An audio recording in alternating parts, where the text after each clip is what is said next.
Hello everyone. Today we are going to discuss chapter 1 of science, food. Where does it come from? So, before beginning this chapter, let us understand why food is consumed. We all know food is consumed to provide nutrition to our body and also for growth and maintenance.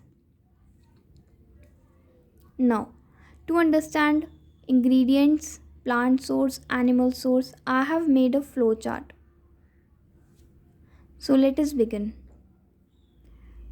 Now, there are different food varieties which are consumed in different parts of India.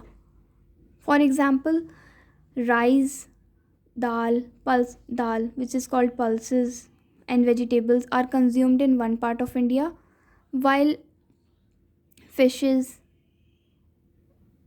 etc., are consumed in coastal areas according to its availability. Now, for example, cooked rice is made up of rice, water, and oil. Okay अब food जो है जिनसे बना हुआ है, जिन component से बना हुआ है, उन कंपोनेंट्स को हम कहते हैं इंग्रेडिएंट्स. ठीक है, जैसे हमने कुक्ड राइस लिए. अब वो राइस किससे बने हैं? रॉ राइस लिए हमने, उसमें पानी और ऑयल या घी ऐड किया तो हमें वो फूड मिला, हमारी डिश प्रिपेयर हुई. तो जो ये कंपोनेंट्स हमने यूज़ किए फूड को बनाने के लिए, इनको हम कहते हैं इंग्रेडिएंट्स. ठीक है, तो इंग्रेडिएंट्स क्या है?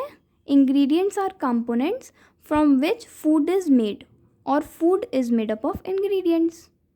ठीक है, मतलब कि फूड इंग्रेडिएंट से बना हुआ है, ये कह सकते हैं हम. या फिर ये भी कह सकते हैं कि इंग्रेडिएंट्स वो कंपोनेंट्स है जिससे फूड बनता है. अब ये जो इंग्रेडिएंट्स हमें मिले हैं, राइस, वाटर, ऑयल, ये हमें किससे मिले हैं? या तो प्लांट सोर्स से या एनिमल सोर्स से. सपोज़ राइस है, राइस जो है हमें पता है हमारी पैडी फील्ड होती है, वहाँ से हमें मिलता है.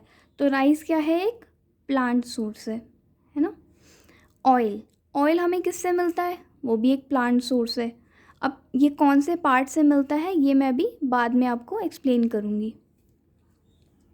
रोटी, सपोज़ हमने एक दूसरा एग्जांपल लेते हैं रोटी का या चपाती. रोटी बनाने के लिए हमें आटा चाहिए होता है और वाटर. आटा मतलब जो वीट के हम लेते हैं, उसको पीसते हैं, फिर फर्दर हम बाद में जाके वो हमें मिलता है पीस के, फिर हम उसका आटा बनाते हैं और फिर हम गूंद के फिर उसकी चपाती बनाते हैं. तो मेन उसका सोर्स क्या है? वीट है. इंग्रेडिएंट यूज़ हुआ है आटा और पानी. आटा किससे मिल रहा है हमें? वीट से. तो इंग्रेडिएंट्स किससे हमें मिल रहे हैं? इस सोर्स से, प्लांट सोर्स से या एनिमल सोर्स से मिलते हैं. इस केस में हमें प्लांट सोर्स से मिले हैं. ऐसे ही खीर बनाने के लिए हमें मिल्क चाहिए होता है, राइस चाहिए होता है, शुगर चाहिए होती है. तो मिल्क हमें किससे मिल रहा है? एनिमल सोर्स से.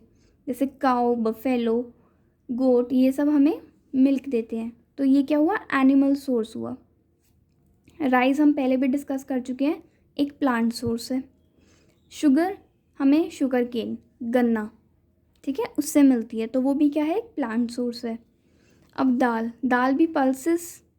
दाल बनानी है तो क्या चाहिए? पल्सेस चाहिए, स्पाइसेस चाहिए हमें, और मतलब मसाले चाहिए और पानी चाहिए. पल्सेस भी हमें पता है कि एक प्लांट सोर्स है, और स्पाइसेस क्या है? वो भी प्लांट सोर्स है. तो हमें ये समझ आ गया इन एग्जांपल्स के थ्रू कि सोर्स होता क्या है. मतलब कि सोर्स एक ऐसा ऑर्गेनिज्म कह सकते हैं, या फिर एक ऐसा लिविंग ऑर्गेनिज्म जिससे हमें इंग्रेडिएंट्स मिलते हैं. ठीक है, जिस सोर्स से हमें इंग्रेडिएंट्स मिल रहे हैं वो प्लांट भी हो सकता है और एक एनिमल भी हो सकता है. ठीक है, इतना समझ आ गया. In short, food is made up of ingredients, and ingredients come from different sources, plant or animal.